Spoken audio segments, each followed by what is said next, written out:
Hello, my name is Kimberly Hilton, and today I'm going to share with you a technique to create a sunny background for a sunlit landscape. This is going to be part one. I will do another video to show you how to add the landscape elements. But for part one of this video, I just want to keep it pretty simple. It's going to be a step-by-step how to make a underpainting. So first we're going to go over the materials. I'm going to be using a large, either a round brush. This is actually a mop brush by Vinci, or you could use a large flat brush. This is a 3/4 of an inch flat. You can use that size, but if you have larger would probably work even better. I have masking tape that I taped down my paper. You can use painter's tape or washi tape. And a bottle cap. I'm going to use this to save the area where I want my sun to be. Water to help spray down and wet the paper. And I'm only using 3 colors of paint. I'm going to be using Ultramarine Blue by Daniel Smith. It doesn't matter what brand you use, I don't think. This is Yellow Ochre by Vinci. And this is Burnt Sienna by Vinci. I'm just telling you all the materials that I'm using today, but I'm not sponsored by anybody. I'm going to use this 3/4 of an inch flat brush. It's a Winsor & Newton Cotman. And the paper I'm using today is Arches 140-pound cold pressed 9x12 watercolor paper. And this is the paper that I most often use. I get good results with it, so I like it. I think 100% cotton paper works a lot better than the cheaper pulp papers. So if you've never invested in 100% cotton watercolor paper, I really suggest that you do that, because if you like watercolors, you will get a lot better effects when you use cotton paper. So what you'll need to do is take your colors and create a juicy wash. Now the yellow ochre, I already mixed it up, and it's kind of the consistency of whole milk. And I already have ultramarine blue mixed up, and it's the same consistency roughly. I have those in containers, so it's good to mix your washes up ahead of time so everything is ready. And I don't have the burnt sienna in a container, so I'm just gonna mix it in my palette here. And this came from tube, and what I'm gonna do is just bring it out over here and just mix a puddle of burnt sienna, and then you can make a puddle of ultramarine blue the same way, but I'm gonna cheat. I'm just gonna go ahead and pour out what I have mixed up, and a puddle of yellow ochre. This is just an old dinner plate. I only use it for painting. And I may just add a little bit more water. You just want a really wet, juicy wash of each of your colors.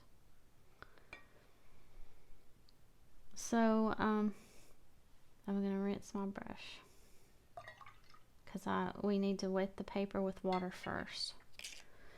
So I just taped it down to this board, and I'm going to take the bottle cap, and I'm going to decide where I want my sun. For me, I think I want to have the sun right here today. So I'm going to set it right there. If you want your sun to be lower, you can lower it, but I think this is a good place to start. Now, this is a really dirty water now. So I'm going to get another container and I'm going to fill it with fresh water to wet my paper with. Okay, so I'm going to take this spray bottle. If you don't have a spray bottle, this is optional. You can just wet it with the brush. But I'm just going to mist around the sun and just kind of mist over the paper a little bit. And then I'm going to take my flat brush and dip it in the clean water, make sure it's clean. And I'm going to start adding the water, and I'm just going to try to wet the entire page, but I'm going to leave my sun. I'm just going to work around the sun, and I'm just going to try to leave that sun area alone and not touch that, because we want that paper to be dry so the paint doesn't go into that area. We want the sun to be the brightest part of the painting. So for this technique, I just wet the whole page, and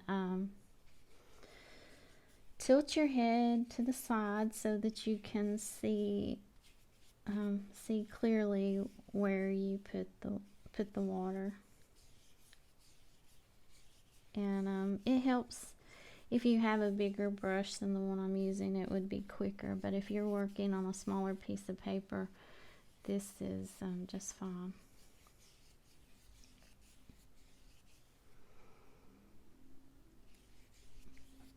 So once you have your paper completely covered, you just want to wait a just maybe 20 or 30 seconds before you start adding your paint.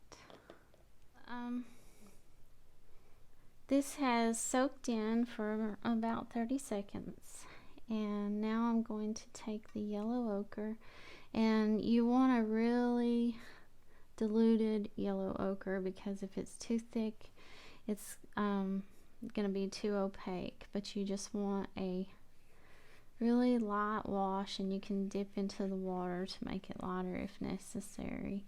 And you're just gonna go around your sun area, but you don't go all the way to the cap. You leave a little bit of space, and the water will just blend on its own. And so just go around it and try to make a circle. But if it's not a perfect circle, it doesn't really matter, because a lot of times when you look at the sun, it doesn't completely look like a perfect circle in the atmosphere. Sometimes it does. But so I'm just gonna bring that out, and in like circles, so it looks like the sun is kind of glowing. And now I'm going to add a little of this burnt sienna, and I'm gonna overlap it onto the yellow ochre a little bit and just kind of work it around so it kind of they just kind of blend into one another. You want more of the yellow closer to the sun, and then just you can add more as you work your way out.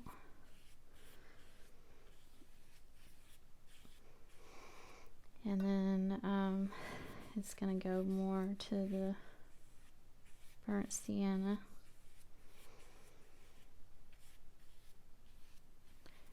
And now it's time to add in a little of the ultramarine blue, but I'm going to mix it with the burnt sienna to make a just a little bit neutralized blue. And then I'm going to just work that into the burnt sienna, but I'm not going to go into the yellow ochre because I don't really want too much green in the sky. But ultramarine blue and yellow ochre isn't bad to make green, so they kind of work together. I mean, they will make a green, but they'll make a more neutralized green. So just add more of the blue mix there to the outer edge of the painting, because that's going to be the furthest away from the sun. And you can blend it in a little bit if you want, but it's important to work fast for this stage, because you know, skies is important to kind of work fast with, because they once the paper starts to dry, you can get textures that you may not want in your sky. So I think that's all I need to do for this part of the painting. I'm just going to wipe that area out a little bit. Okay, and now all we have to do is let this dry, and then when we come back, I can actually remove the bottle cap to show you. If you have any hard edges around here, you can go back in once this is dry with the wet brush and kind of smooth it out a little bit.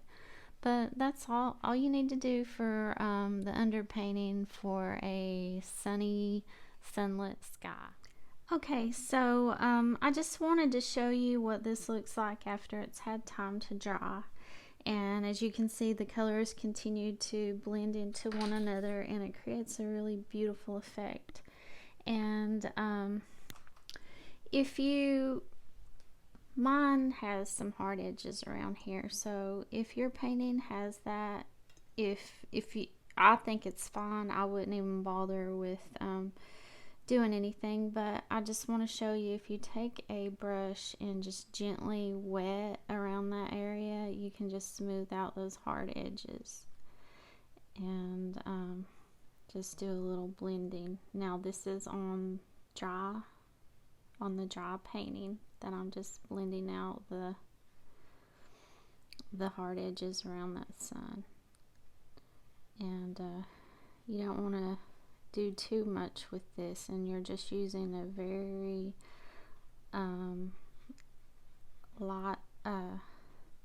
lightly damp brush. Wet it and then dry it on a cloth or paper towel, and just smooth it out just a little bit. And that's all you need. That's all you need to do. Now if you go too close into there, then the paint is going to follow. It might bleed a little bit more into where you wet the paper. So be sure to kind of do it in a circle or in a circular way. And that's it. Before I close this video, I want to show you a preview of the kind of painting that we might be working on in the next video. So I used the technique that I just showed you to paint this landscape, and I used only the same ultramarine, burnt sienna, and yellow ochre for this painting. And I think it created a really nice fall landscape with a lake and some distant mountains. And if you're interested in seeing how I paint something like this on this kind of background wash, I will leave the video in the description below so you can find it. And thank you so much for watching. If you got value out of this, and if you tried it, let me know how it worked and what you think. And please consider subscribing to my channel, because I will be making more videos soon. And I appreciate you watching. Have a great day and happy painting.